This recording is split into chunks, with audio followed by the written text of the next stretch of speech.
Hello, everybody. Welcome to our June Connect conference. I'm really delighted to have three fabulous speakers join us and so many mentors and mentors join us as well. It's wonderful. And I know we've got some new faces here today, which is always delightful to see. So before we start and before I introduce the speakers, this is a safe space for everybody to contribute and ask questions. So please, mentors and mentees, feel free to ask questions. Obviously not during the presentations, but if there's a pressing question after each speaker, then please put your hand up. There's a way of doing it on the toolbar on Zoom, or you can type your question in the chat, send it to Kath, who's going to be looking after the questions in the waiting room for us. Ideally, we'd love all of you to have your cameras on and to ask your questions directly. And if you want to do that, if you put your figurative hand up on Zoom, I will invite you to speak and turn your camera on. Okay, so thank you very much for your patience on that. I'm going to, as I said, we've got three fantastic speakers. We've got Alia Fazal, Kelly Questa, and Mohammed Zandi, who I can see in reverse order on my screen at the moment. But the first person to speak will be Alia Fazal. Here are our fantastic speakers. And as I mentioned, Alia is the first speaker, and I shall hand over to her so she can introduce herself. Thanks very much, Alia. Thanks, Fawzia. And thanks to the Migrant Leaders team for this opportunity to speak with you all today. As you can see on the slide here, I've got quite a bit of detail to get through, hopefully in good time. And I wanted to share my experiences and career to date. And, as Fawzia mentioned earlier, certainly welcome any questions as we get to the end of the presentation here. So in terms of my background, my parents grew up in Pakistan, in a fairly remote village. They came over to the UK with very little by way of education or funds. And I was the first member of the family to be born in the UK. So although I'm not myself a migrant as such, certainly had plenty of challenges in terms of that support that I provided from a very young age for my parents in terms of sort of acclimatizing and adjusting to a very different environment than the one that my parents had experienced in their sort of earlier sort of as they were growing up. So at school I was I actually proved to be very academic. I did very, very well, excelled at school, but definitely experienced plenty of poor behaviors from some of the people around me. So there was definitely sort of a sense of racism. I was in a very kind of homogenous type environment, and learned a lot from the people around me, but certainly there were some behaviors which weren't ideal. So lots of different sort of challenges very early on to try to overcome and work through. And when it came to making decisions about education, I opted to take quite a broad range of A levels. I was, as I said, quite broadly academic, so wasn't able really to narrow it down. So I did, science and chemistry. I did maths. I also did English. So quite a sort of eclectic mix there. But certainly, I think deep down, I knew that studying something like law would be really where I wanted to focus my efforts. And I was very fortunate I did get to that opportunity. So I achieved my law degree at university in Essex, and then went on to what was then the College of Law, now the University of Law, in order to achieve and complete the legal practice course, which is a mandatory 1-year course at law school. And I did the corporate pathway there because I realized that was what I really was very, very interested in. It was what I was, scored best in terms of grades and things. It really was something I felt very, very comfortable with and really enjoyed. So moving on then in terms of careers, as you can see from the slide, I'm a chartered company secretary, and I work as a governance professional. And that was what I started my career at. So, a lot of people working in my field move into it later in their careers. Maybe they start out in law or a related field and then come into governance or chartered company secretary roles later. But I started at EY. I was able to secure a training contract on the graduate program and did complete my training contract there and qualified with the Chartered Governance Institute as a company secretary. And I've just put on here a couple of logos of some of the firms that I completed secondments or major projects for. So I was at HSBC at their offices in Canary Wharf, working for a period. I also supported on projects with BT, very sort of big, influential, important company for the UK's infrastructure. And then also with Procter & Gamble, I went over to Boston in terms of supporting one of the first sort of large outsourcing contracts that had at that point been ever undertaken from a governance perspective. And so, through that role at EY, I had some incredible experiences working with very high caliber people. And I put on there some of the flags of just a few of the places I visited through my role at EY. I had my first trip to the US with the P&G Procter & Gamble project. And certainly that whole sort of experience of being in a very, very different world than the one I sort of grown up with, and literally miles away from what my parents had experienced. It was really literally like being, in a different world, a different planet in many respects. So I'd been at EY, I'd qualified, I did decide to move in-house. And that was very much because I really enjoy the delivery of work in terms of when you're in a professional services firm like EY, as you move up the ranks, often you're more focused around looking after clients and improving, developing sort of sales of business and, less to do with the actual delivery of the work itself. And so moving in-house gave me that opportunity. And as you can see, I've worked for a number of different companies through my career. Each of them were progressive and new opportunities building on my experience I had gained to date. All multinational or FTSE 100 companies. So really gained lots of new experience. And each time I moved, I was able to, expand my network of people that I knew in the industry. And I've just built on that, year on year, job to job and company to company, which I think is really important for anybody in any field, really. And then more recently, I moved on to more senior roles at Tesco, at Balfour Beatty, in my current role that I have at BP. And so, in more recent years, I've been very fortunate to have some fantastic opportunities. I've just, again, put a few pictures on here, but you can see at the bottom right-hand corner, that's a picture of me doing my offshore training, which working in the oil and gas sector really is mandatory for anybody that works offshore at an oil rig or any other offshore facility. And the training there involves being put in, it involves a lot of things, but one of the key things is being put into a simulator helicopter and then put upside down in a swimming pool and having to break open the window and swim out to safety without any breathing equipment. And you have to do that 6 times. So, but the reason I put it on there and the reason I flagged it is because, working in all these different industries and all these different sectors, the work I do, I'm sitting in an office, I'm in meetings, I'm on calls, actually I can't be as effective in my role unless I understand the business and I understand what people delivering at the front line experience. And so doing the offshore training gave me a bit of an insight into that.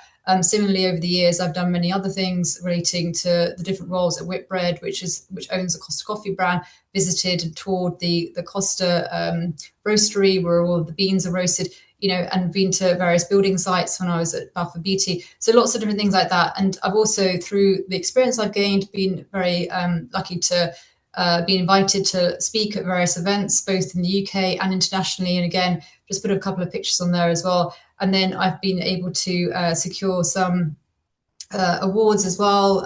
Again, just sort of flag some of those on the screen here. I mean, in terms of what I've learned, I would very much flag to say that it's really important, I think, regardless of where you are in your career, whether it's at the start or later on, that you really should really spend some time to make sure you understand and know yourself.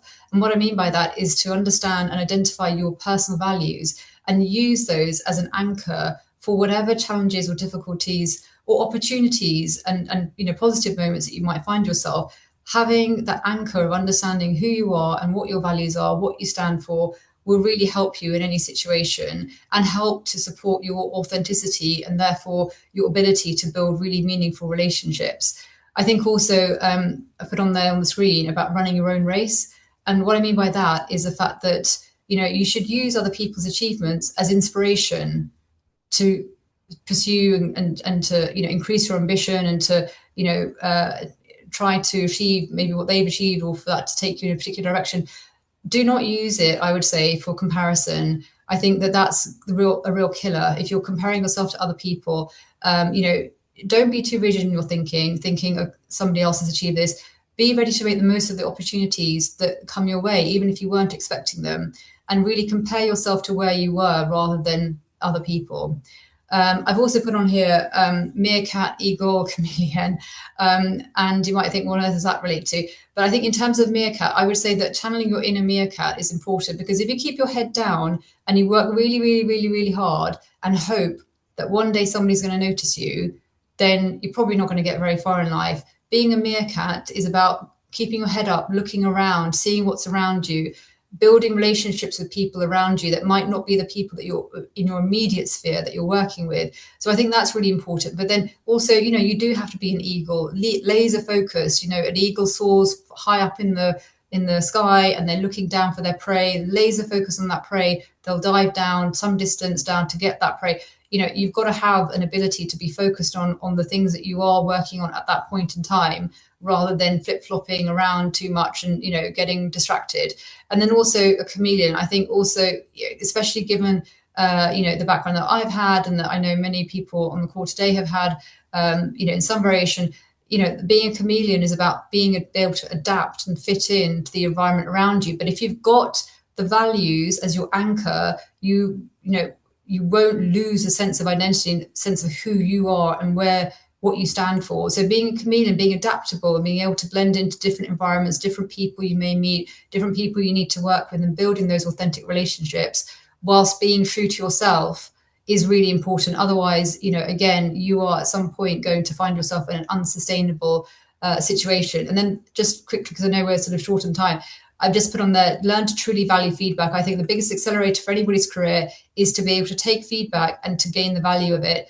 It's very raw and difficult sometimes to get feedback that you don't like listening to, but actually the more you can learn and understand about why somebody is saying something to you that they've said, and actually understand how can it help you versus something that's going to hold you back, is really important. And then broaden your horizons. Don't be limited by what the people around you, or the people from your community, or the people that have gone before you or have had similar experiences to you. Don't be limited by what they've achieved. Actually think to yourself, what can I do bigger, better, greater than they can? And, you don't need to create like that in a negative sense of just always chasing an unachievable dream, but be inspired by the people around you, but don't let it limit your thinking. Actually think about how you can extend that and go further. So with that in mind, I will leave it there and just pass back to Fawzia. Thank you so much, Alia. That was really fascinating. And I'm really pleased that you made the last comment about not being limited by what's gone before you, because I think a lot of us, especially our culture is Southeast Asian. So especially, we feel it, especially our culture, and we do kind of, get told often, we never did this, or we do this, and we don't do that. And it does have limiting impact if you allow it to. You've, I was going to say broken away. That's probably not a very wise choice of words. But as somebody that's kind of stepped outside of that and been able to develop such a great career, I think it's a really important lesson to share with our mentees. So thank you very much for doing that. And I'm sure we'll have questions around that later on. If I may, I'm going to move on and introduce Kelly, who again is going to introduce herself in more detail once I've shared the screen. Thank you, Fausia, and thank you, Migrant Leaders, for the invitation. It's really an honor to be here with all of you. I felt already inspired by what you share, Alia, so it's really impressive, your career. So anyway, quick introduction about myself. My name is Kelly Cuesta, and today I work as a senior marketing and growth leader in the technology industry. But if a bit of background of storytelling about myself and my story, how I came here. So if you had met me when I was 15, 16 years old, I definitely couldn't have described my future this way. I didn't have a clear career path. I wasn't thinking about technology, leadership, nothing like that. And I certainly wasn't thinking about speaking internationally or traveling because of speaking or mentoring others, as I am part of the platform for Migrant Leaders as well as a mentor. So I was, simply trying to figure out what came next. And that is the first thing I want to remember. You don't need to have your whole life figured out today. I grew up in Ecuador in South America. I was raised primarily by my mother after my parents' divorce. And alongside my mom, I was fortunate to be surrounded by a strong network of women, my aunties or tias, as we call them in Spanish, who play a really significant role in my upbringing. They taught me that, some of the most important lessons of my life, like perseverance, leadership, hard work, and above all, financial independence as a woman, right? And those lessons were particularly important given the fact that I was in this society in Ecuador, South America. So I grew up in that environment. Still, Latin America, is incredible, rich in culture, community, and resilience. However, it can also be a society where traditional gender expectations still shape opportunities for women. So, from an early age, I saw the importance of women having the ability to make their own choices, build their own careers, and achieve economic independence, right? So looking back, I didn't realize it at the time, but those women were my first mentors, women in my family. They showed me, what resilience looked like long before I encountered the war in that, in my professional life or in a leadership role. So long story short, I wasn't thinking about a career in technology because nobody in my family worked in tech. The role models around me were in very different professions. My family included teachers, nurses, entrepreneurs, and small business owners. So that is why I am a mentor today, and I still am a mentee, because I think it's really important to be able to connect with others that they are not in your comfort area, to be able to grow yourself, right, as a professional or as an individual. In terms of education and early careers, so what I can tell you here is that even though right now I work in marketing for technology businesses, in the past it was not like that. I mean, when I was studying high school, all of that, so I studied in Spain. Then I started my career here in London 12 years ago. So in Spain, what I did, it was physics, chemistry, and graphic design. I really enjoy understanding how things work, solving problems and working with numbers, but also being, drawn to creativity and design. So anyway, at that time, I thought I had to choose between being analytic or creative. However, right now I see these two things were helping me to shape my career and where I am right now, right? So one of these biggest lessons I learned is that your strengths don't have to fit neatly into one box. Sometimes the things that make you different become your greatest advantage. And that is what I can see in my own career, that is not a linear career, but is a kind of a squiggly one, to be fair. So my first roles were in marketing. I wasn't leading teams. I wasn't managing big budgets. I was learning at the beginning, learning how businesses work, learning how to communicate, learning how to collaborate with people. And these are the skills that still help me every single day, and even a decade after I started my career. And one of the biggest kind of turning points in my career was moving into technology. At the time, I didn't have a technical background. I'm not an engineer.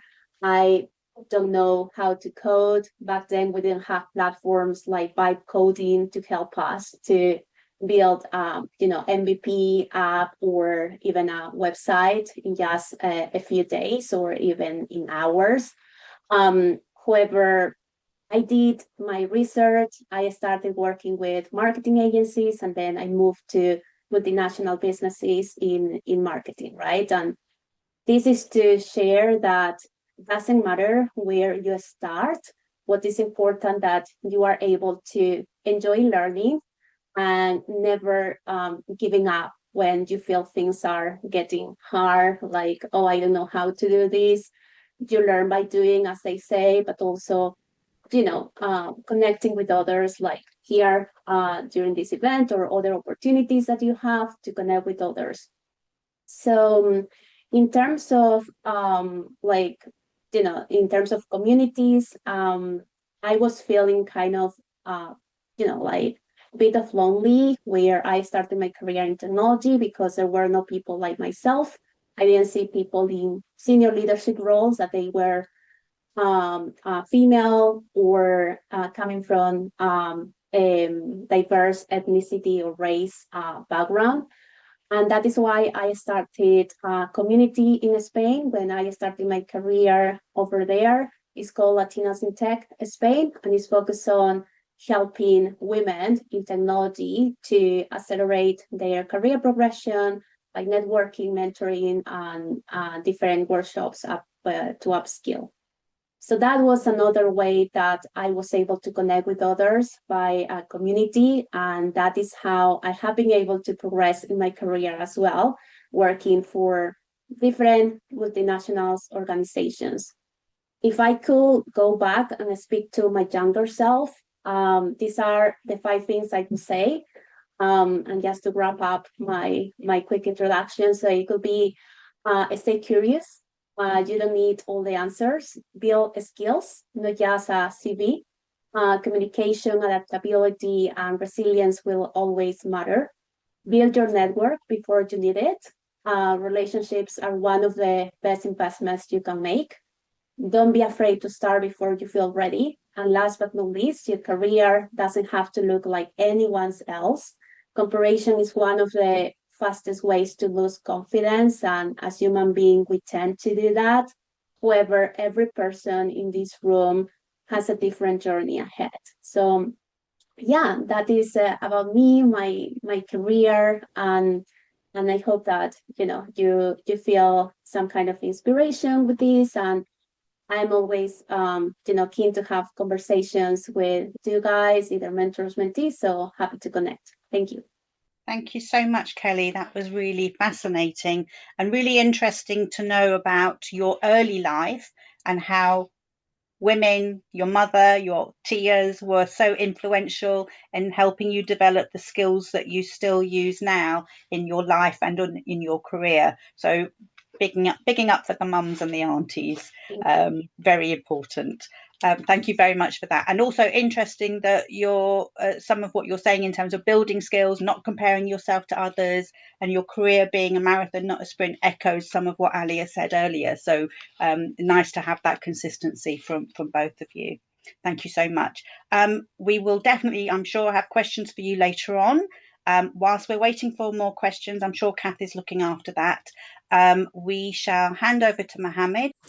Okay, thank you very much. Well, first of all, good evening, everyone. It's a pleasure to be here, and thank you, Fawziat, for making this meeting and doing all the arrangements. It's a pleasure to be here and to be a part of this community. My name is Dr. Mohammed Zandi, and today I'll be talking about my career story and a little bit of my life background from where I came from and what I'm doing at the moment.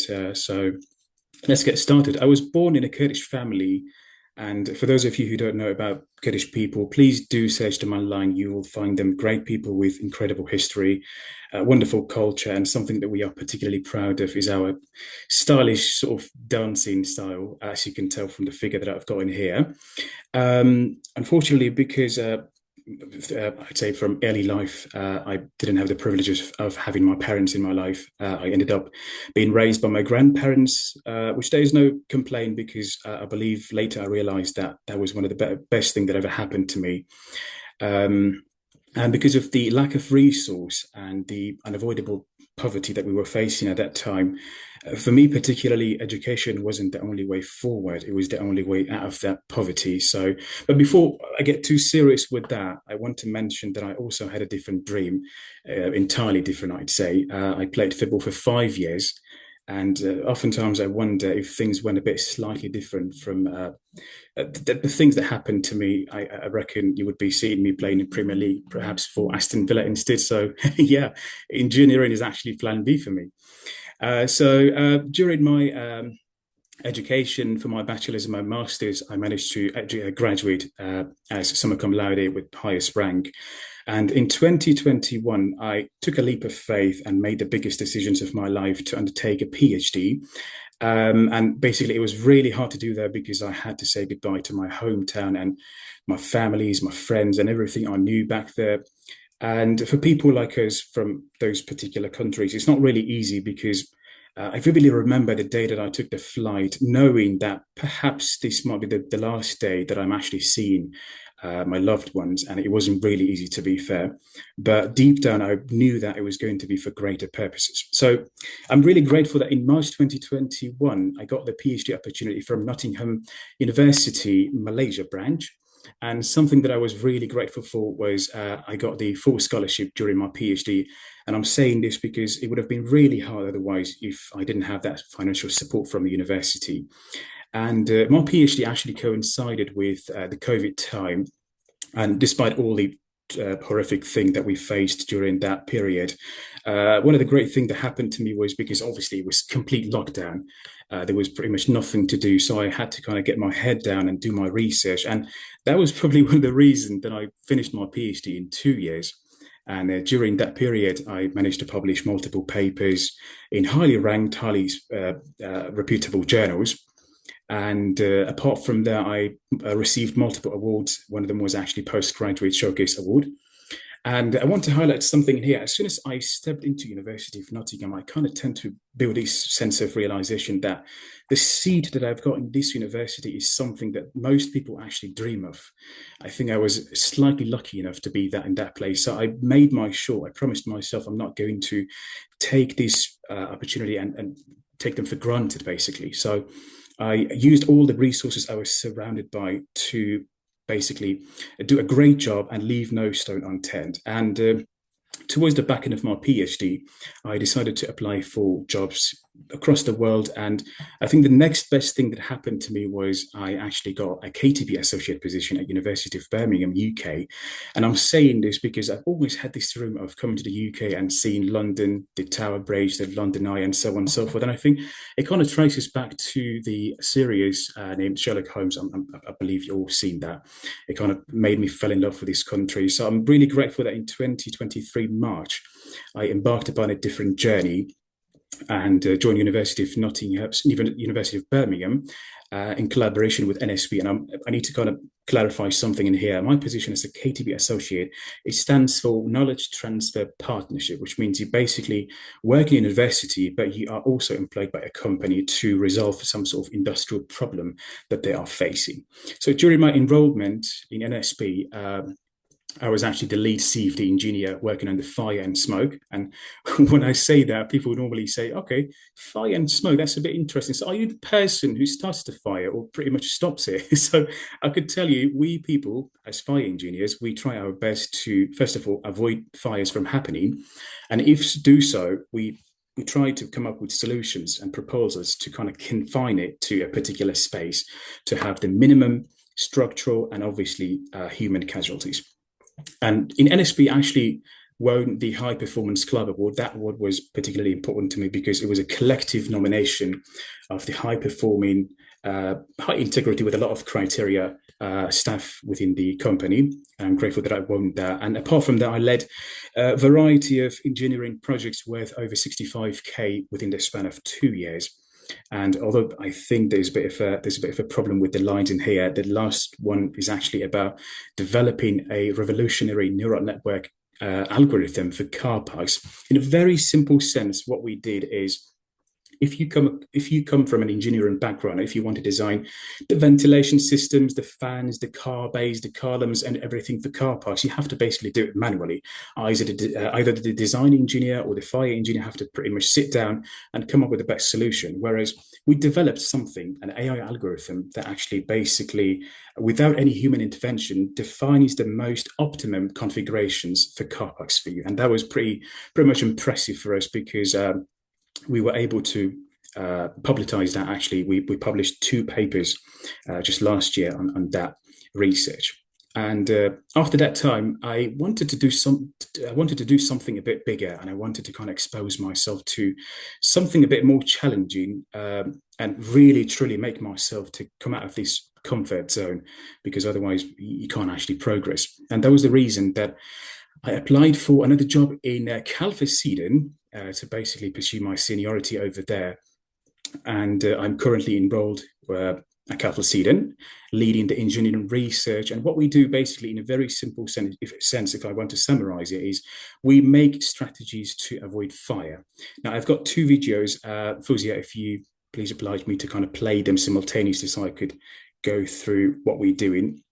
So on the right side, if you could please play them together, it would be a bit, there we go. So the right side is actually a representative of a car park with 4 stairs going down to it. What we've done is basically we set up the most onerous fire scenario, perhaps one of these cars that was over there, hopefully not mine. But what we are trying to do is we come up with the best solution using our fans, our entire ventilation system, to find out how long does it take for the smoke to actually leave the entire car park, for the people to be able to evacuate, or for the fires to arrive at the scene and tackle the fire. And on the left side, Fuzia, if you could please play that from the beginning again, because I think we lost a little bit of it. So the left side is actually an entirely different story. This is called evacuation modeling. What we're doing is basically we define people's behaviors. These are realistic scenarios, by the way. And as you could tell, there are people trying to make their way out of that building, some of them using the stairs, some of them using the lift, depending on their behavioral characteristics. Why? Because they've got a room in front of them, the opposite room, actually catching fire. Again, that wasn't my problem. I'm just here to help. So yeah, this is basically what we do. So this is particularly my area of expertise. I hope it kind of gives you a more elaborative understanding of what we're doing in here. So now getting back to my point, I was actually awarded just recently associate membership with IFE, Institution of Fire Engineers.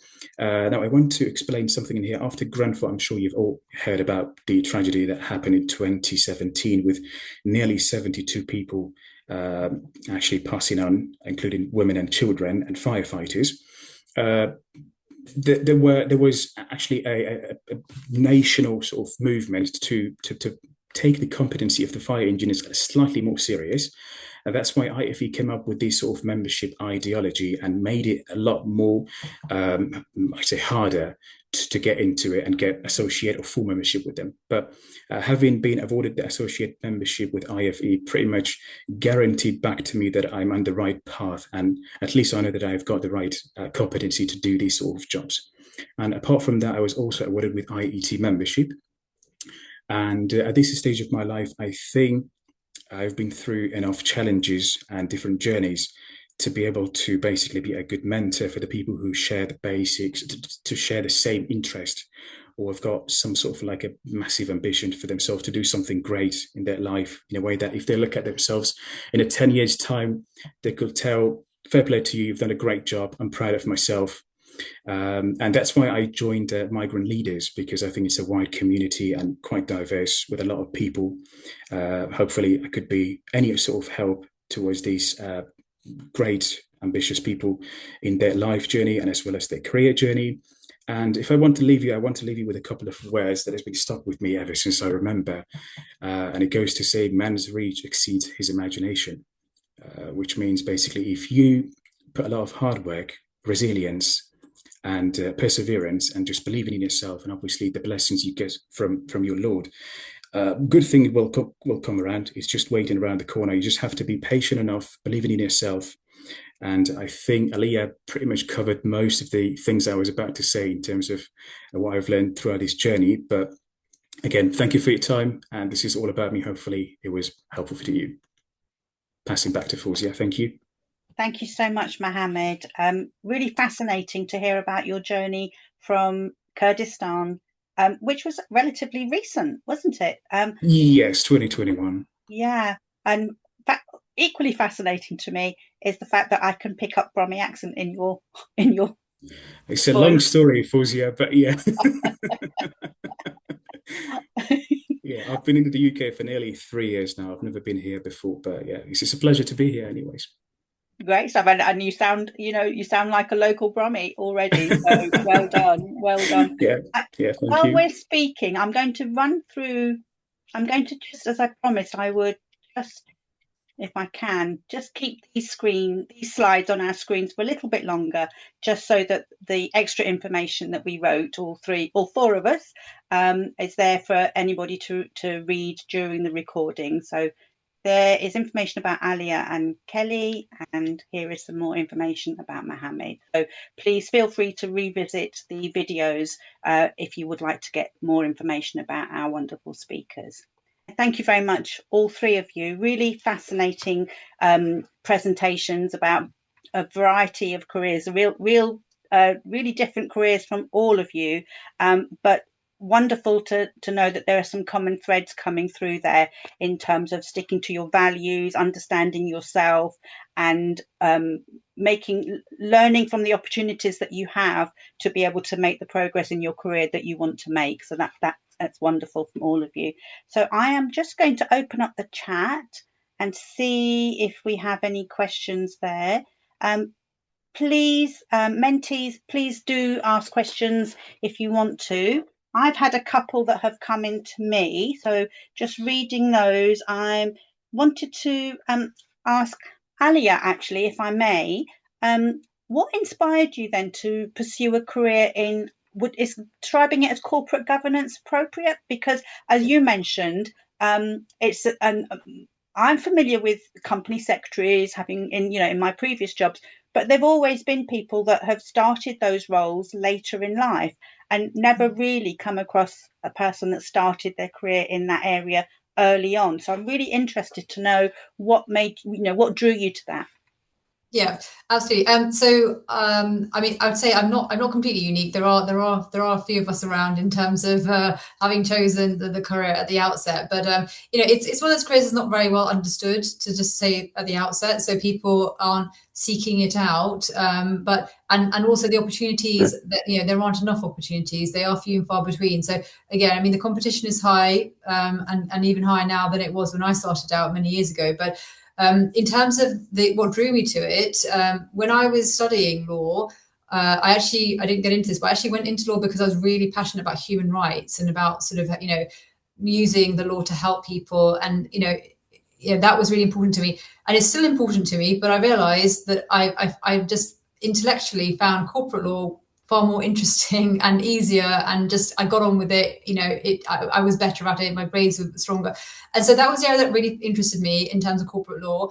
And working as a company secretary, as a governance professional, your focus is just in that space, just in that corporate space. It is a bit of law, but governance is subtly different. It's more about some regulatory things and behaviours and boardroom dynamics and all these other things, as well as the legal requirements that underpin the behaviors, etc. But it was really that opportunity to be immersed just in that corporate space. Whereas if you go down the route of becoming a solicitor, you have to mandatorily work in litigation through your training and other areas. And for me, this gave me the opportunity to just focus on the area that I realized as I was studying I really, really enjoyed. And is it something that a lot of lawyers go into? In my experience, people tend to have the legal qualifications to work in the company secretary role or within that department. Is that your experience as well? Yeah, I think historically there were a lot of company secretaries, especially of large listed companies, larger companies in the UK and abroad. A lot of people, had careers as lawyers and then taken on the title of being a company secretary. But as expectations for better governance, we've seen a lot of corporate scandals in the UK and abroad in recent years.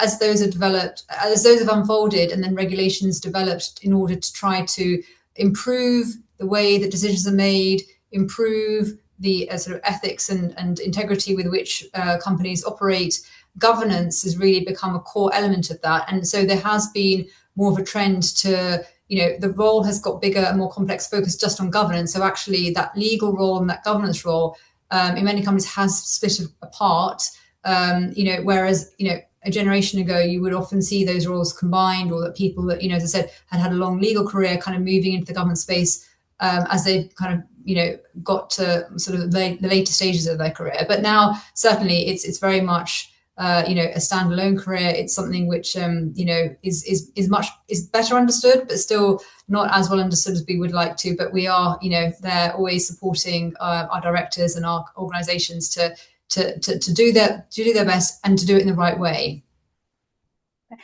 Could I please ask one more question? I know we've got a couple of questions in the chat, but Ali, I'd like to just ask you one more question before I encourage Mohammed and Kelly to come back in. But really, because we have a lot of mentees that want to study law, and a lot of them tell me that they want to go into corporate law or commercial law. If you were going to speak to somebody and guide them towards a company secretary role or company secretary career, what would you tell them are the interesting, most fascinating parts of that? Well, what can I say? From the start of your career, depending on the organisation, of course, and depending on how the team's set up, but from the start of your career, you are pretty much in the boardroom. And there are no other opportunities, I don't think. Most people find themselves in the boardroom after many, many decades of work experience, whether it's in a financial role because they become a chief financial officer, or in some other, HR or other capacity, or, general sort of operations, et cetera, et cetera. We are there right from the start. So that is a huge privilege, a huge opportunity, and absolutely fascinating to be able to support and guide the directors. And of course, when you start your career, you're not, you've got to learn the ropes and kind of build your career and experience up, but you are there supporting, your colleagues in the team. Your role is to support the board and the directors and by extension, the organization. So the things that we see, very junior people in my team right now and previous roles, the things they see earlier in their career are things that, most people don't ever get to see, or they only get to see in the later years of their experience. So that, I think, is something which people don't appreciate, but is really, I think, quite unique in terms of the opportunity that being in that governance role, in that company secretary role, provides you. Being in the boardroom, seeing how decisions are made, understanding the dynamics, and being able to support and influence that. Yeah, fascinating. And there will be some mentees that really want to be at the heart of the decision making in companies, and so actually it's well worth them knowing that role is there. Because I have to be honest with you, Alia, we don't have many mentees that say I want to work as a company secretary, as I'm sure you'd expect. Yes, absolutely. Yeah. Thank you so much. We have another question for you from Alex. You mentioned in your talk that you think it's important to keep your head high. I wanted to ask, when facing a major professional setback or public criticism, what is your internal anchor for holding your head up and staying grounded? That question is based on the preface that you faced a major professional setback or public criticism. So perhaps that isn't your experience. I'm sure it probably isn't, but please. So what was your internal anchor for holding your head up and staying grounded? Yeah, as I said in my presentation earlier, I think, for every individual, I think it's really important, as I said, to identify your personal values. And I'm really clear on what they are for me. And, they have, at various times, there've been ups and downs and all sorts of experiences that I've had in my career, whether it's something, that circumstances around me have created a situation that I'm dealing with, or whether it's something that I've personally contributed to, or that people that I manage, that I work with, that have contributed to, wherever that sort of source of the issue arises, as I said, having your core values to return you, to sort of anchor you, return you back to base, to give you that kind of guiding sense of, this is what's important to me. This is how I will navigate my way through the situation. That's what I think is really important. And I think it just really is well worth time if you haven't already, for everybody to just take that time out and really scrutinize and challenge yourself, because you may have a general sort of sense of, oh, well, I always want to do the right thing and treat people well and that sort of thing. Those sorts of general values. But actually, if you were to force yourself and think, what are the 3 things that are unique about me and my values, and what is my anchor, versus somebody sitting next to you, either, they may have something slightly different. So understanding what is important to you is just really the thing that will, as I said, give you that focus that when any kind of difficult conversation or difficult situation, you can bring yourself back. That anchor is going to keep you grounded. You're going to know where you are. You're going to know where you need to get back to. That's great. And I totally agree. And there are, in our, so within Migrant Leaders on our digital zone, we have our young leaders model, where we share information with mentees about leadership characteristics and traits. And a lot of the things that mentees will find there, and mentors as well, as, stuff like integrity, authenticity, being true to yourself, leading yourself before you lead others. And those are all values that are important to be able to keep you grounded, and also to keep you facing your north, and making sure that you go in the direction that you want to go in. So if you haven't looked at that yet, please go ahead and find it on the digital zone of our website. You'll learn a lot from there. And I'm not just saying that because I wrote a lot of it. So I have another question, if I may move on. So Mohammed, can I direct this one to you, please? What has been the single biggest driver of your progression? So to be fair, the answer to that one for me is a bit simple. I've always been fascinated with engineering stuff. I've always wanted to kind of figure out how things work, and I think that was the biggest driver for me. And in terms of progress, I think the fuel has got a little bit of a different story to it. I know it might sound a little bit like a cliche, but like I said, people from my country, we tend to kind of build this sense of survival early stages in your life, that there is no plan B. You need to succeed. You need to kind of move forward. There's no way to stop, and there's no way to fail.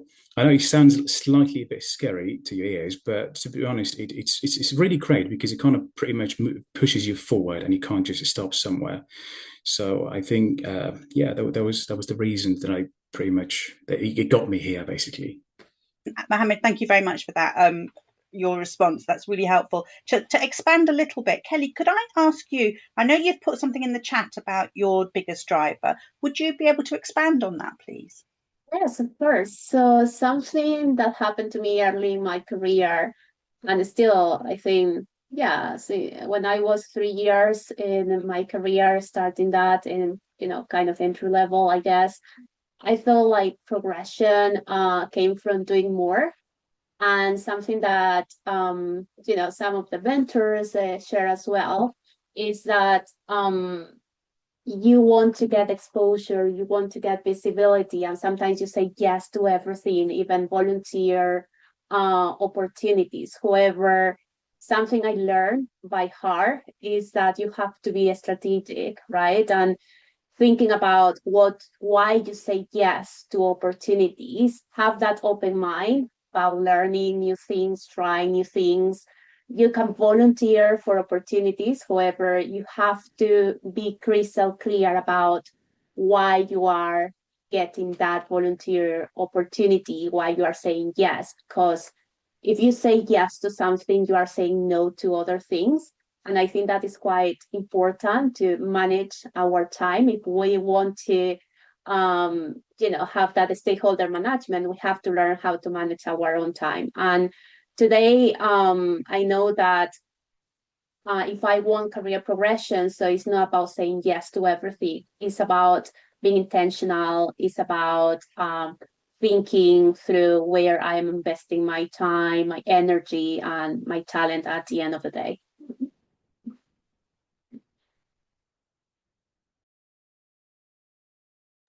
Thank you so much, Kelly. Yeah, and being strategic about the choices that you make, so that you stay on the path, or your path goes in the direction you wanted to go in, is important. But actually, sometimes it's about having the confidence to know that you can be strategic, and understanding how to be strategic in that.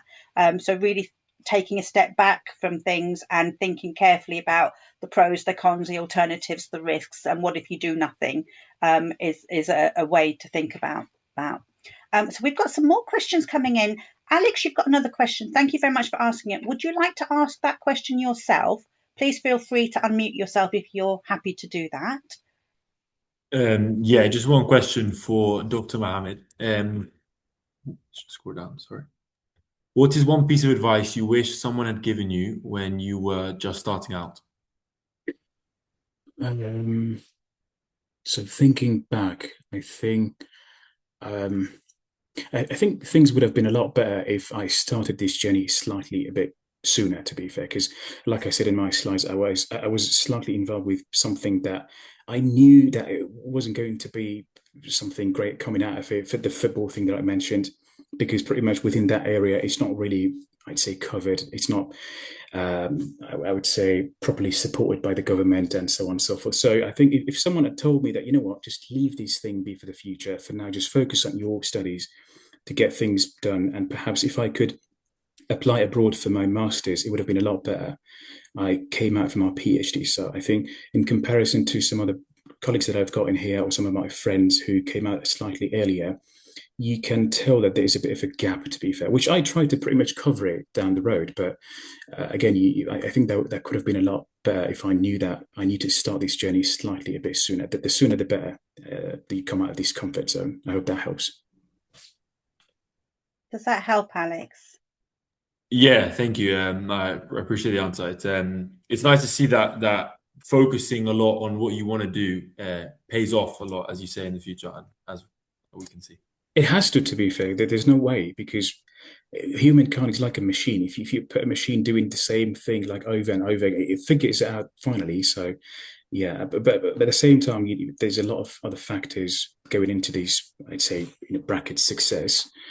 And I don't consider myself success because, like Kelly said, we have got a long journey to go. But again, I think being surrounded by good people to get proper advices from them, being in a good environment also helps. And I think the topmost of all is going to be just believing in yourself and believing in the process and just being patient with it, to be fair, because things can't happen in one night. You need to be slightly patient with the steps, but having a long road sort of ambition for yourself and setting your goals step by step and going through them one by one is probably helpful. Okay. Yeah. Thank you. And I would add to that, those of us that have been around for a few years and been around the block, we've got hindsight, but obviously you don't have that. So I would say learn from other people's hindsight, get your mentors and ask them that question directly, and try and learn from others what they would have liked to have known at a younger age, because you're not in that position to be able to reflect back. So do learn from other people and ask those sorts of questions. They're quite pertinent, Alex, and you will. We all of us that have been in our careers, I mean, 30 years I've been working, so various roles, and you do kind of, every now and then when you sit and you reflect and you think, oh, I wish I'd known that then, or I wish I'd thought about that, or I wish I'd asked so-and-so about this, that, or the other. So stay curious. That's the other important thing to keep in mind. Thank you so much. We're just over time. We have one more question from Mohammed Mihad. Would you like to ask that question yourself, Mohammed? If not, I will ask it for you, but please do turn your microphone on if you want to. And then we've got some more questions coming in. Mohammed, no? Okay, so I'm going to ask Mohammed's question, and please, Alia or Kelly, perhaps you can contribute to or respond to this one. And Mohammed's question is, what skills do you wish you developed earlier? Mine would be diplomacy. Well, I would just say that I'd definitely echo what Kelly has put in the chat here in terms of self-advocacy. I think that especially if you're working and operating in an environment perhaps different to the one that you grew up in, or that is sort of part of your own culture, it can be very, very difficult to advocate for yourself and just to find your voice. But I would also say that in terms of skills more generally, I think that from my perspective, I think the almost universal skills that will help in any role or career there's probably a couple, right? There's personal resilience. These are really, really, really important. To have your personal resilience to behave and operate and work in a way that is sustainable for you personally is really, really critical to any sort of success or any sort of career. And then also creativity and innovation. And I kind of underplayed, I really enjoy creative activities, art, photography, music, etc. But I didn't really see personally the application of that into work. But actually, it doesn't matter what you're doing in terms of your work. If you can find a creative solution to whatever problem it is, and actually maybe join the dots of different things around you and actually bring those together, being active on the creative side, whether that is, that you love painting or you love, playing an instrument or whatever it is, actually will develop those muscles in your mind and your memory and your ability to adapt in ways that you probably don't realize. And I think those skills, you may not see them as directly relevant to succeeding in a work environment, but actually I really recommend that, that is something you sort of see it in that lens and with that perspective, because for me, I think it's made I've learned that over many, many years, that actually there is real value in that. If you're used to doing creative things, if you could give significance to your approach on that resilience, as I said, those things will really help accelerate whatever else you're doing. Thanks very much, Alia. Guys, we've run out of time. I would like to say thank you to everybody for joining us, and thank you for your questions. Mohammed, Alia, Kelly, thank you in particular for your contributions and sharing your stories with all of us. It's been fascinating, not only on a professional level in terms of learning about your different roles, but also on a cultural level about learning about your different backgrounds. And fascinating to me always that people from different backgrounds can come and share their stories and work in this country together with others, contributing, all of us, to making things better and making things work better. Not only in terms of the way companies are run, but the way car parks work and the way that tech companies do their marketing. So really fascinating. Thank you so much. And I hope to welcome many of you back again next month or later in the year to more conferences. Thanks very much, everybody. Bye-bye.